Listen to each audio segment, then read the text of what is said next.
Mission TV, le miroir du monde. C'est à Martin Fayoul et avec la Moka de jouer. Parce que dans sa démarche, il y a des risques. Le risque, Premier risque, il dépose son recours.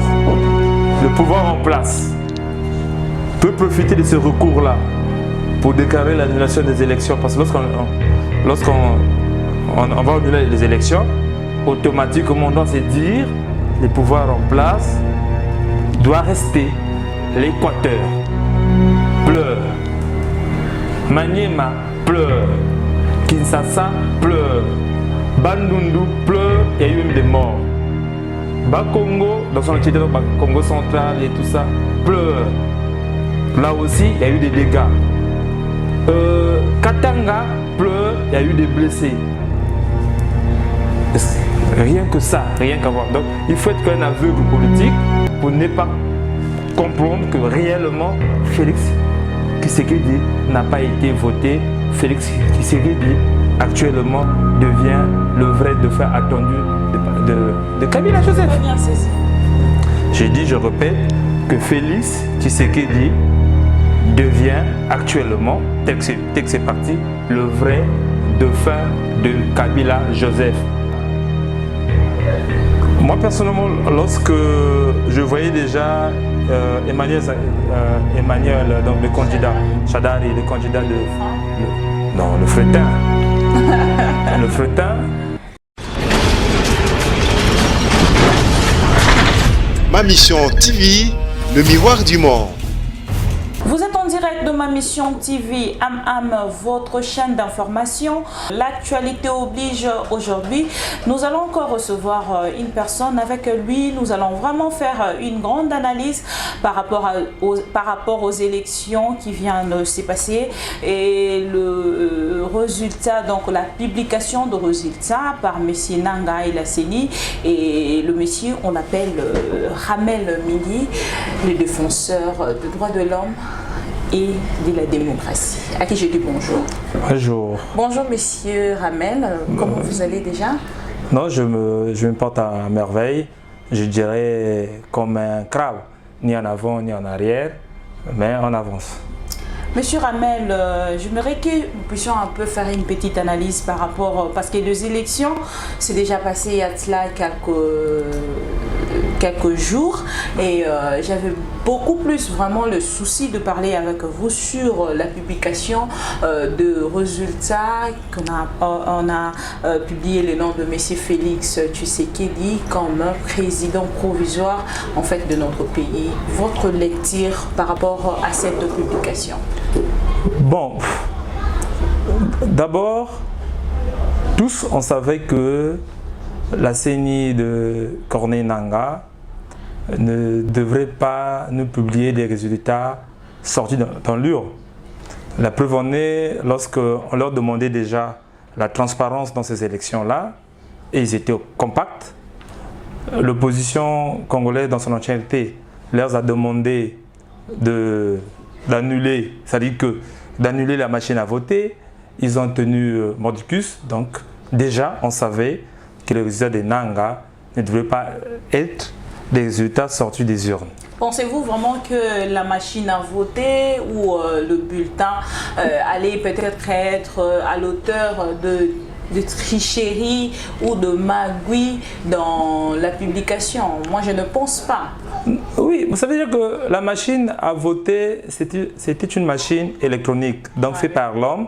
Donc en conséquence, on peut le programmer pour tel candidat. C'est vrai qu'avec les bulletins, on peut aussi voler, mais lorsque vous serrez le processus, lorsque vous mettez des garde-fous de gauche à droite, c'est très difficile de voler avec les bulletins.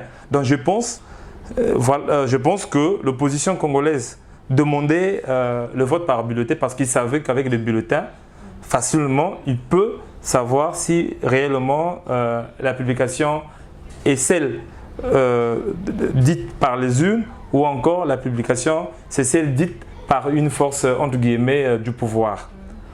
Et l'avantage avec les bulletins, en cas de revendication, on peut demander le récomptage des bulletins par des organismes internationaux ou encore les organismes indépendants pour faire le comptage des bulletins. Donc facilement, le vol, certes, vrai, peut avoir lieu, mais difficilement si on met, c'est-à-dire que l'autre partie prenante des élections met des garde-fous.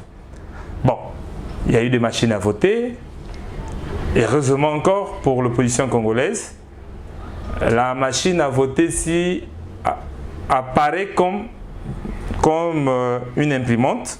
Donc il y a eu des bulletins et à travers ce bulletin-là, on peut faire le recomptage. Bon, est-ce que ce bulletin a été conservé normalement, convenablement comme il se doit, a été scellé? Là aussi, il y a des interrogations. Nanga, le 9, disons le 10, le 10 janvier vers 3 h du matin, a donné la publication des résultats. Après avoir retenu le journaliste de 15 h à 3 h du matin. A donné les résultats. Moi personnellement, lorsque je voyais déjà Emmanuel, donc le candidat, Chadari, le candidat le Fretin. Le Fretin, déjà écarté de la liste, donc lorsqu'il est arrivé déjà au 14e candidat, conformément à la liste, j'étais déjà content. Et après, on arrive au 20e candidat, on dit que Félix a eu plus de voix que Martin Fayulu.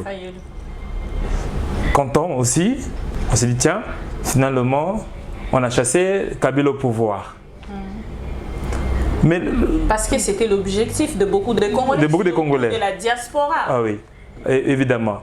Mais 2 heures après, lorsqu'on s'est de faire les analyses de ces résultats, compte tenu de ce qu'on attend de gauche à droite, ce que d'autres provinces nous rapportent, peut-être pas les PV, mais au moins les téléphones, parce que le téléphone, c'est l'Internet qu'ils avaient bloqué, mais pas les téléphones. Donc par téléphone, on nous rapporte que dans telle province, X a été voté, a eu la majorité, X a eu la majorité. On se rend compte que finalement, la personne déclarée élue provisoirement, parce que pour le moment il est encore provisoirement élu, n'était pas la bonne personne. Qu'est-ce qui vous fait dire que Félix n'est pas la bonne personne? Je viens de dire que sur le 26 provinces de la RDC, il y a eu 3 provinces écartées. 3 provinces écartées. Bon, disons une province écartée. Il y a eu 2 provinces où une partie a voté et une partie n'a pas voté. Donc on peut dire qu'il y a eu plus ou moins 24 provinces qui ont participé au vote du 31 décembre. Du 30 décembre. Du 30 décembre. Et Félix, a priori, n'a été voté largement que dans les 2 Kasaï et dans les provinces avoisinantes des provinces du Kasaï. Donc à peine dans 3 ou 4 provinces, il a été voté majoritaire. Mais dans d'autres provinces, quand on va dans le Bandundu, c'est Martin Fayulu. Kinshasa, c'est Martin Fayulu. Bakongo, c'est Martin Fayulu.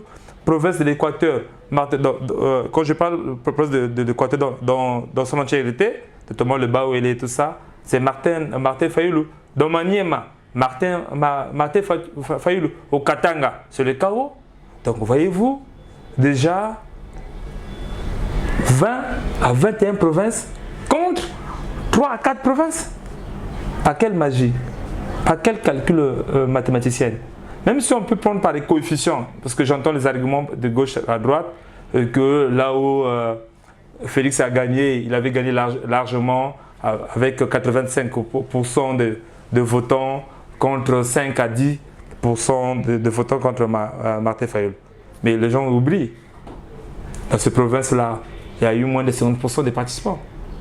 Et quand on prend les 2 Kasaï et une partie des provinces voisines du Kasaï, le nombre de votants, lorsqu'on associe avec l'ensemble des autres provinces, c'est pas ces deux cassettes ne peuvent pas faire le poids.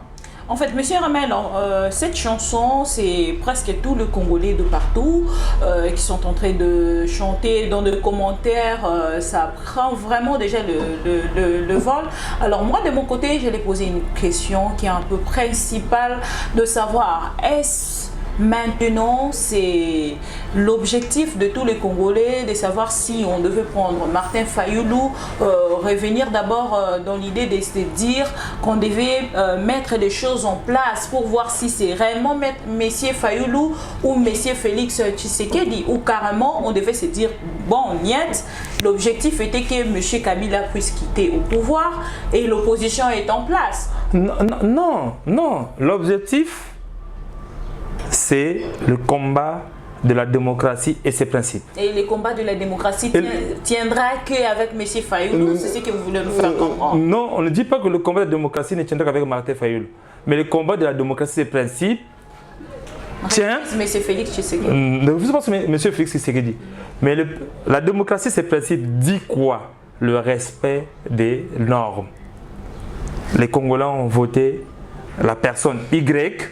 C'est cette personne-là qui doit conduire son destinée. Donc si les Congolais ont voté Félix, Félix a gagné parce que c'est les Congolais qui ont voté Félix. Si les Congolais avaient voté aussi Emmanuel Shadari, dans le vrai, c'est la démocratie. On devrait l'accepter comme tel. Mais au moment où les Congolais dans sa majorité n'a pas voté Y, on nous fait croire que c'est Y qui est passé. En ce moment-là, non. Parce qu'on n'a pas de preuves jusque-là.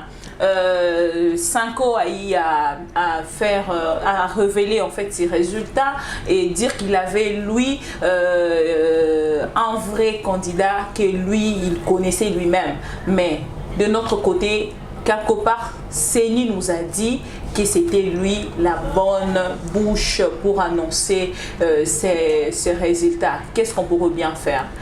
Seni a révélé aussi de son côté qui avait vraiment remporté et on a vu M. Félix Tshisekedi. Bon, vous devez savoir que la Senko, dans ces élections, était un observateur dans ces élections et ils avaient peut-être l'intelligence de mettre un peu partout 48 000 observateurs qui avaient pour rôle non seulement d'observer, mais aussi de recueillir des PV ou des résultats. Ça, c'est une intelligence.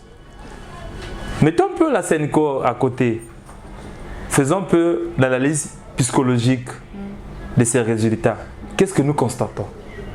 Selon vous, M. Rami? Non, on constate quoi? L'Équateur pleure. Maniema pleure. Kinshasa pleure. Bandundu pleure. Il y a eu même des morts. Bas-Congo, dans son entièreté, Congo central et tout ça, pleure. Là aussi, il y a eu des dégâts. Katanga pleure. Il y a eu des blessés. Rien que ça, rien qu'à voir. Donc, il faut être un aveugle politique pour ne pas comprendre que réellement, Félix Tshisekedi n'a pas été voté. Félix Tshisekedi, actuellement, devient le vrai dauphin attendu de Kabila Joseph. Je n'ai pas bien saisi. Je dis, je répète, que Félix Tshisekedi devient actuellement, tel que c'est parti, le vrai dauphin de Kabila Joseph. D'ailleurs, les membres de l'UDPS et Félix qualifiaient déjà Emmanuel Shadari comme un fêteur de Ndakala parce qu'ils savaient que on avait conscience que c'est pas lui le dauphin, c'était pas Emmanuel Shadari le dauphin, que le dauphin c'était bien lui, d'où ils ont qualifié Emmanuel Shadari de fêteur ou de Ndakala. À vous attendre parler, vous voulez nous faire comprendre que M. Félix Tshisekedi a été nommé par M. Kabila, non voté. Non, c'est pas que je vous fais comprendre, mais je vous fais démontrer que c'est ça. Que c'est ça.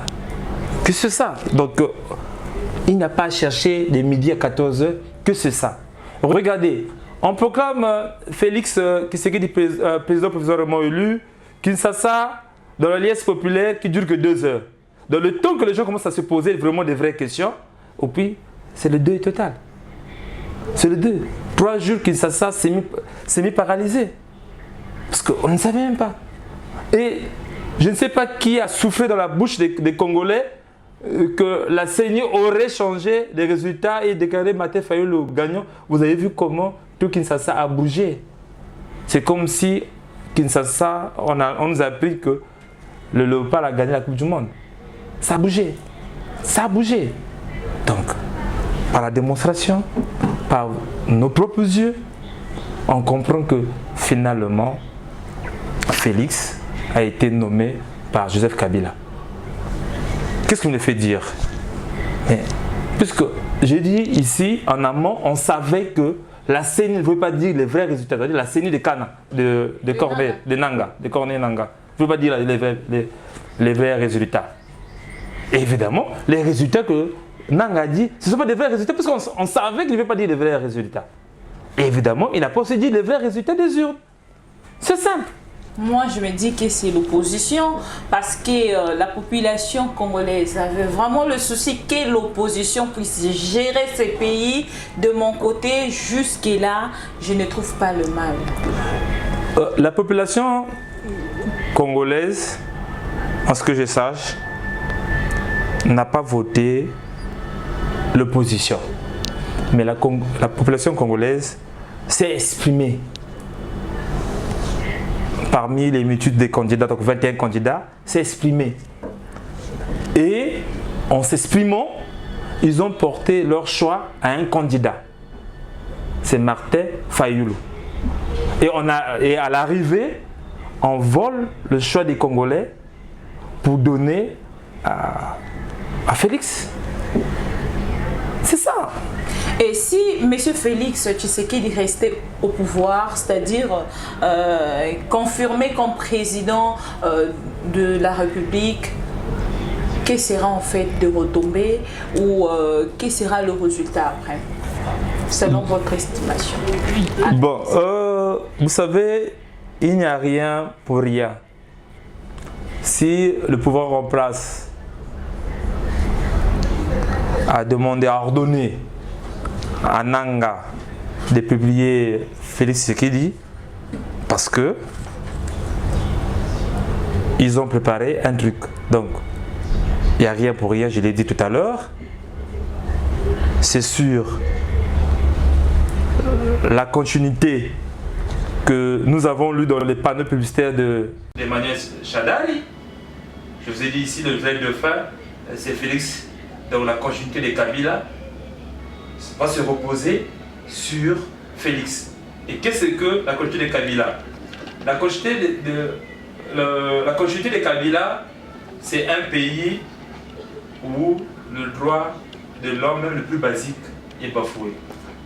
La continuité dans le pouvoir de Kabila, c'est dans un pays où le social est au plus bas. Dans la continuité, dans le pouvoir de Kabila, dans la continuité de Kabila. Je ne vais pas donner l'exemple de dire que dans la continuité de Kabila, parce qu'on constate déjà que le dollar vient d'avoir un grand raté.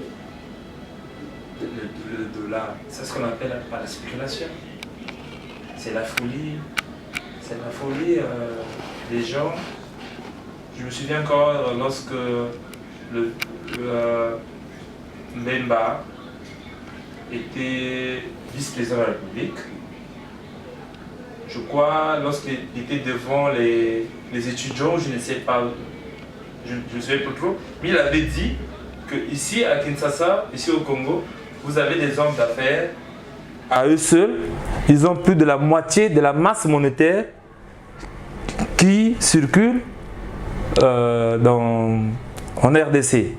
Donc, leur recherche en dollars, en devises, équivalent à la masse monétaire qui circule.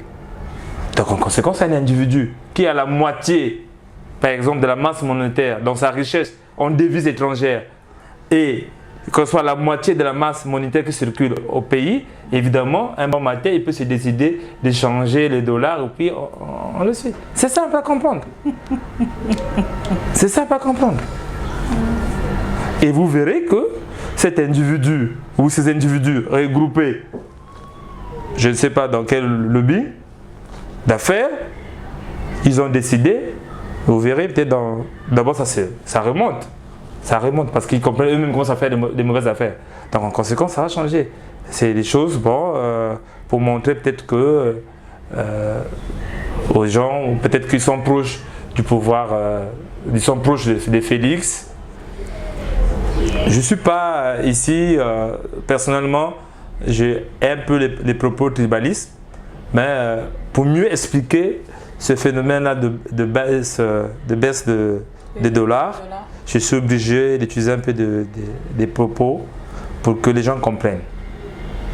Tous on sait, ici à Kinshasa, la plupart des combis, c'est-à-dire que les échangeurs de la rue, des va-vite, la majorité, ou encore la plupart, sont des Baluba, et que comme on le sait aussi que le parti de Félix Tshisekedi a des assises tribales, ethniques, donc leurs militants, qui sont vraiment actifs, sont des Baluba, et en conséquence ils ont vu leur président nommé président de la République par Joseph Kabila, pour montrer peut-être leur remerciement à Kabila, ils ont décidé de descendre les dollars pour une durée de 3 à 4 jours.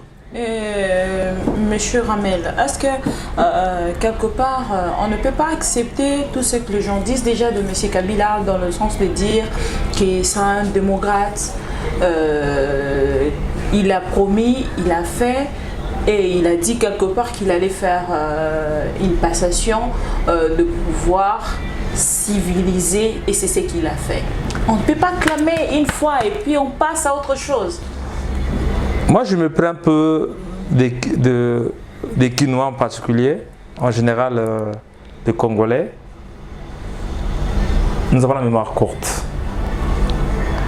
On oublie que si Joseph Kabila était un bon démocrate, il devrait épargner de l'argent pour que le Congo puisse organiser des élections dès 2006. D'abord, un bon démocrate. On oublie que si Kabila était un bon démocrate, Rossi ne veut pas mourir. On oublie vite que si Kabila était vraiment un démocrate, on ne devait pas assister aux marches qui ont paralysé la République fin 2016 et voire début 2017.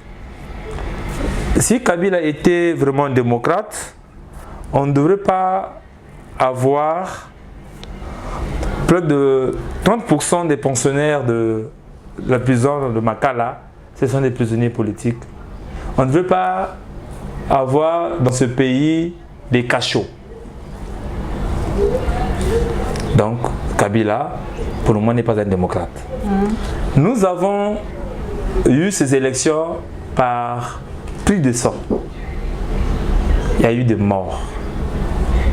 La RDC a eu ces élections parce qu'il y a eu la pression, je dirais pas la communauté internationale, mais de la population elle-même. Parce que la communauté internationale ne vient qu'en appui.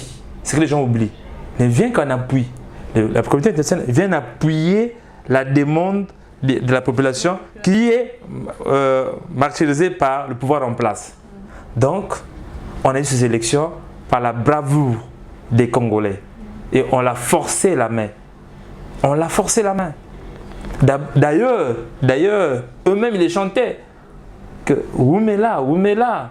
C'est parce qu'ils se sont butés par la force de la rue, par le djihadisme de certains leaders politiques congolais qui ont bravé, même payé parfois de leur sang ces élections. Donc Kabila ne nous a pas donné des élections dans un plateau. Si Kabila devait nous donner des élections dans un plateau, d'abord en 2016. En 2016, on devait avoir des élections. Si Kabila devrait pacifier ce pays, comme on le dit souvent, que devrait avoir une passation de service à l'amiable, tout ça, il devait le faire en 2006. Parce que c'est pas lui qui avait gagné les élections. Il devait laisser à la place Mbemba qui avait gagné. Si Kabila et ce qu'on pense en 2011, il devait laisser le pouvoir. Parce que c'est pas lui qui avait gagné. C'était Tshisekedi, le père, qui avait gagné. Et si Kabila est ce que l'on dit, il devrait laisser à la CENI de dire les résultats sortis des urnes qui porte Martin Fayoulou président. Actualité oblige, hier, messieurs Martin Fayoulou était allé pour le dépôt à la Cour constitutionnelle. Alors, de votre côté, a-t-il des aboutissements ou il y aura encore des choses telles que vous venez de dire? Vous savez... Donnez une chance à messieurs Martin Fayoulou avec tout ce qu'il est en train de faire, le dépôt de réclamation, de revendication, ou... Bon, en toute sincérité, connaissant un peu le pouvoir de Kabila, d'abord à l'heure des élections, il a changé, bon, il a nommé ici magistrat à la Cour constitutionnelle. C'est peut-être peine perdue. Mais Martin Fayoulou l'a fait peut-être pour un démocrate, parce que pour le moment, c'est une voie de recours. Il faut quand même l'utiliser. Et ce qu'il a fait hier, donc je l'encourage dans ce sens. Mais est-ce qu'il y aura gain de cause? Comme disent les Anglais, wait and see, attendons voir. Mais il peut avoir gain de cause parce que d'abord, la population, la communauté internationale, il y a déjà des remous. Le pouvoir de Kabila peut, évidemment, demander à la Cour constitutionnelle pas de déclarer Martin Fayoulou président parce que je ne le vois pas le faire, parce qu'ils savent que c'est dangereux pour eux, peut-être pour annuler des élections et après qu'on puisse organiser des élections. Selon la Constitution, dans les 3 mois qui suivent, ils vont nous présenter la carte que le Congo n'a pas d'argent et après ça va tirer à 1 année, 2 ans, voire 3 ans pour qu'ils se prennent au pouvoir. Donc il y a ça. Bon, pour rester là, si il arrivait que c'était pareil, quelle sera votre réaction? Bon, en ce moment-là, c'est à Martin Fayoulou et avec la Mouka de jouer. Parce que dans sa démarche, il y a des risques. Le risque... Premier risque, il dépose son recours. Le pouvoir en place peut profiter de ce recours-là pour déclarer l'annulation des élections. Parce que lorsqu'on va annuler les élections, automatiquement on doit se dire que le pouvoir en place doit rester. Doit rester parce qu'évidemment, c'est la Cour constitutionnelle, c'est la justice qui a annulé les élections. Avec leur fameux article, je crois 74, qui dit que le président de la République reste en place jusqu'à la passation de service d'un nouveau président de la République. C'est ceux qui vont s'appuyer sur ça. En ce moment-là, la communauté internationale, qui est un objet ou un instrument de pression maintenant, peut se laisser faire parce qu'évidemment, il n'y aura pas des arguments ou des éléments juridiques à dire à Kabila de partir. Et les dangers, on verra encore la face de Kabila comme président de la République pour 1 année, 2 ans. Mais est-ce que Martin Fayoulou se prépare à ça? C'est ça aussi. C'est Martin Fayoulou, quand je dis Martin Fayoulou, donc le grand Martin Fayoulou se prépare à ça. Quelle sera leur riposte? Donc il y a ça. S'ils annulent aussi les élections, c'est sûr que la population congolaise cette fois-ci, va vraiment mater le pouvoir en place au prochain résultat. C'est-à-dire? C'est-à-dire que si Nanga a eu le courage de donner... J'ai de rumeurs qui vient démissionner l'un de ces 4 matins. Bon, s'il démissionne, ce serait peut-être une bonne chose pour la République parce que on pourra espérer avoir un nouveau président de la CENI peut-être digne. Si on demande si on ne peut pas mettre un féticheur. Oh non, ce sont des affaires d'État. Je pense que dans le sérieux, on doit mettre un nouveau président digne de ce nom et qui doit organiser des élections dignes et transparentes pour la République. Donc, je pense, bon, si démissionner, tant mieux pour la République, au moins on aura la chance. Des rumeurs. Oui, au moins on aura la chance d'avoir, ou on va espérer avoir quelqu'un à la tête de la CENI qui pourrait peut-être jouer franc jeu.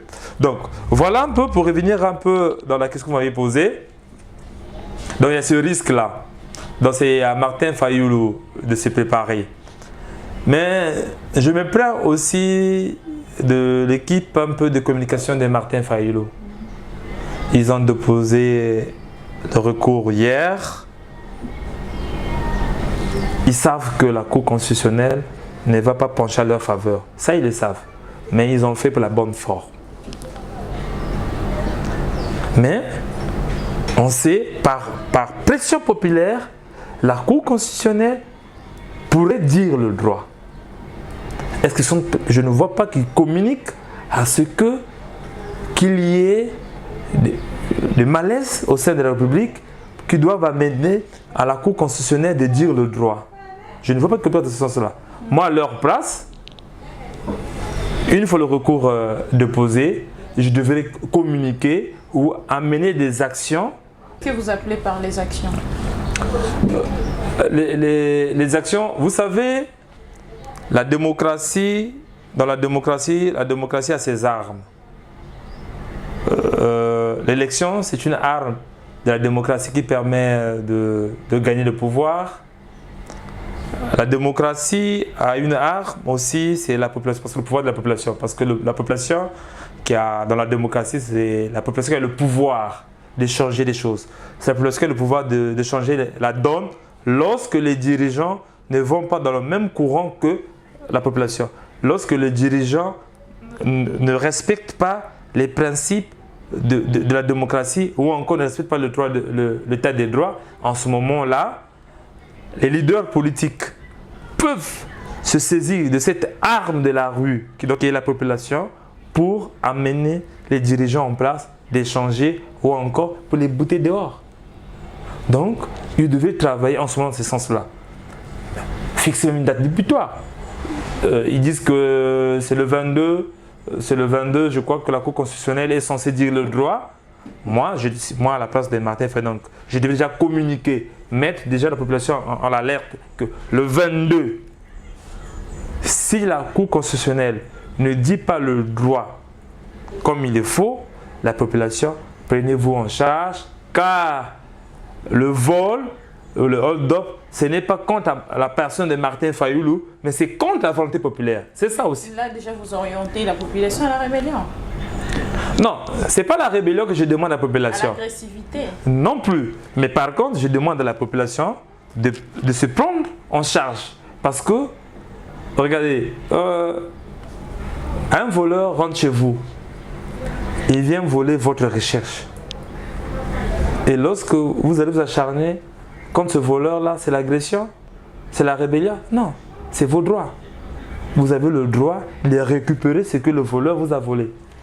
On dort le matin, on se réveille, la Cour constitutionnelle retourne ou répond positivement à M. Martin Fayulu. Quelle sera votre réaction? Waouh! Vraiment, en toute sincérité, je n'ai pas pensé à ça. Parce que je pense que cela relève de l'impossibilité. Sans pression, cela relève de l'impossibilité. Je répète ma question. On dort, on se réveille le matin, la Cour constitutionnelle répond positivement à M. Martin Fayulu. Quelle sera votre réaction? C'est ce que je dis. Personnellement, je n'ai pas pensé à ça parce que je sais que cela relève de l'impossibilité.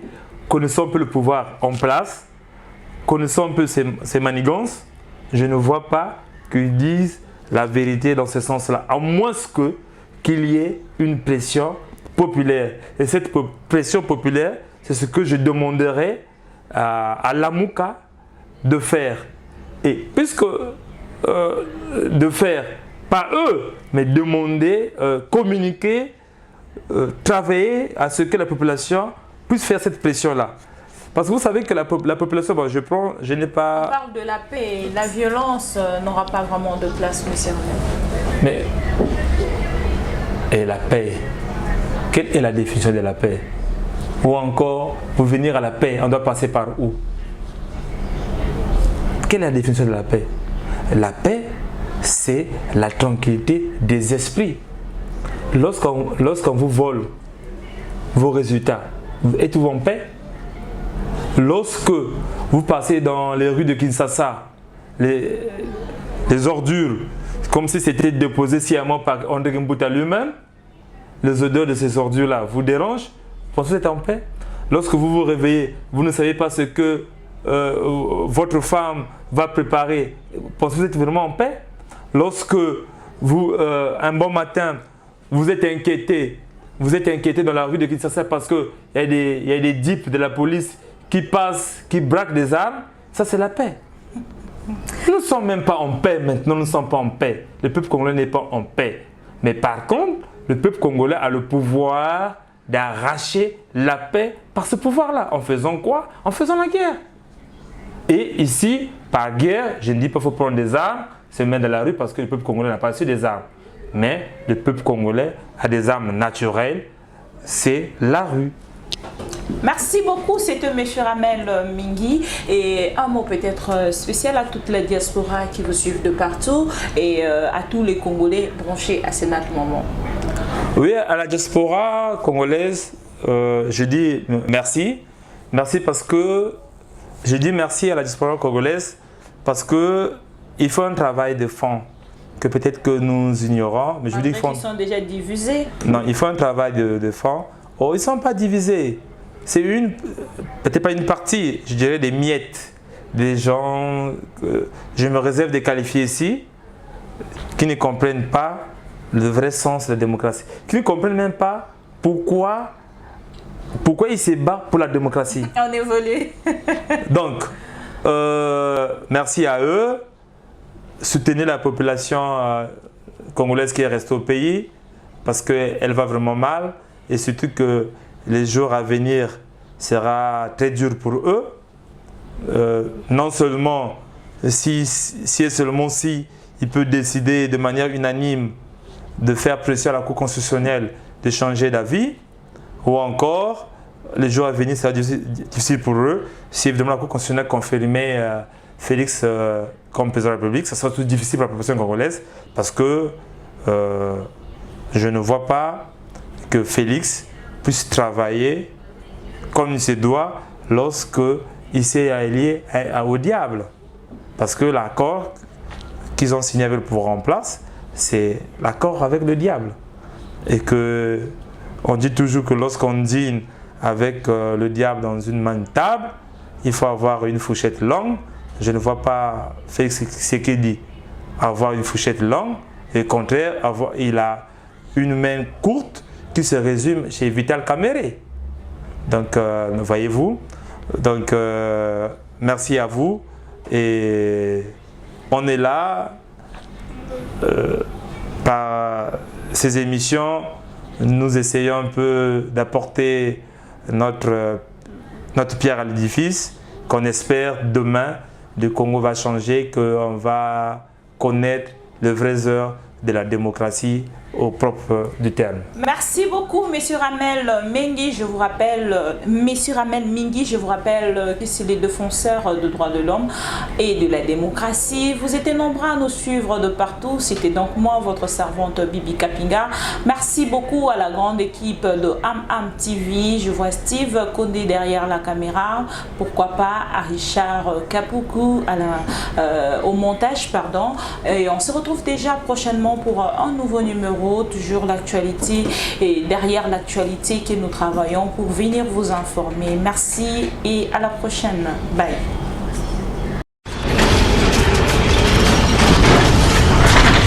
Ma mission TV, le miroir du monde.